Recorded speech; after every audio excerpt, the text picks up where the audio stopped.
acadien Grand Rustico. Le Conseil acadien de Rustico fait partie du Centre acadien Grand Rustico qui comprend l'École Saint-Augustin, le Centre de la petite enfance et nous. Puis ensemble, on travaille très fort pour enrichir l'environnement ici dans le centre.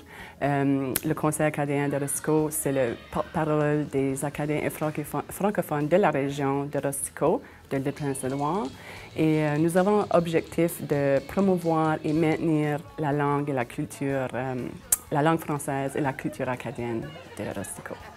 Le Centre acadien Grand Rustico comprend l'École Saint-Augustin. Donc, dans l'École Saint-Augustin, il y a les classes scolaires, il y a une bibliothèque, il y a une salle de musique, il y a un gymnase, un très grand gymnase, une salle multi qui sert comme la cafétéria, ainsi pour des soirées communautaires comme salle de spectacle ou de concert. Le Conseil acadien encore veut offrir des espaces en français pour nos jeunes. Donc, nous pouvons offrir un beau programme d'activités après l'école, soit des clubs de devoirs, des clubs d'art, des clubs de multisport, ainsi que des ateliers pour apprendre comment être sur la scène et tout. Donc, on travaille vraiment proche avec l'école pour savoir c'est quoi les besoins de nos jeunes puis leurs intérêts. Et basé sur ça, nous offrons des programmes pour nos jeunes pour avoir des espaces en français. Le Conseil acadien est très ouvert à recevoir des nouveaux arrivants. En fait, ici, au Centre acadien Grand Rustico, nous avons des familles de la France, des États-Unis, de la Chine.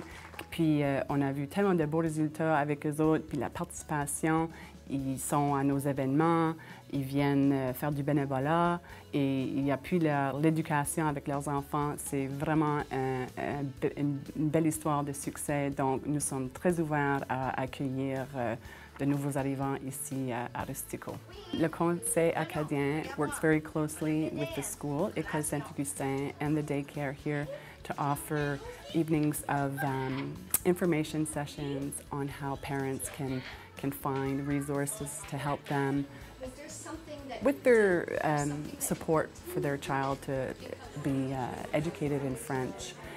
These evenings often include a free supper and childcare so that it frees up the parent to attend these sessions and to be completely focused on the material that's being discussed, whereas the kids get to play and then at the end there are often parent and children come together for an activity. Notre centre de la petite enfance est un petit centre. Alors, c'est un centre très chaleureux.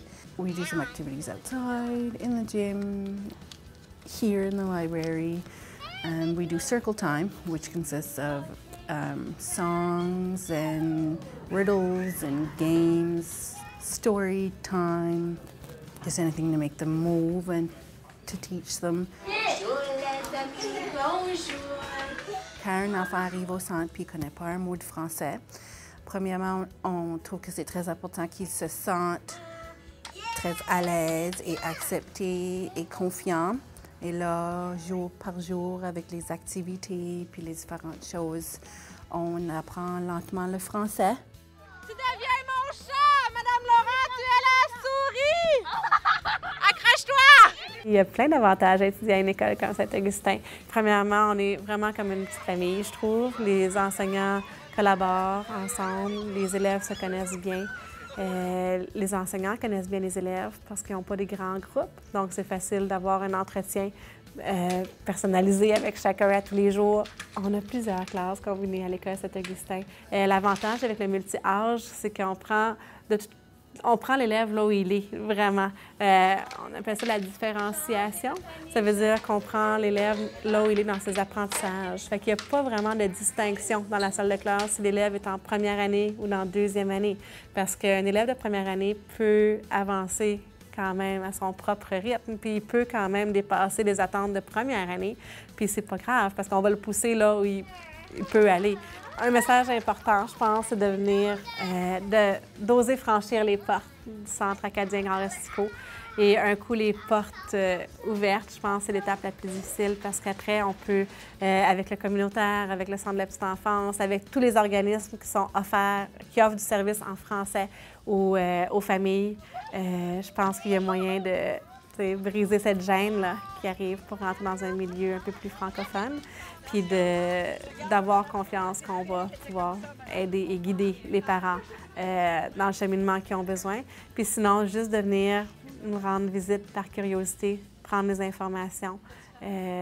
On va se faire un plaisir de leur faire un tour du centre et de les faire visiter puis de répondre à leurs questions quand ils en auront.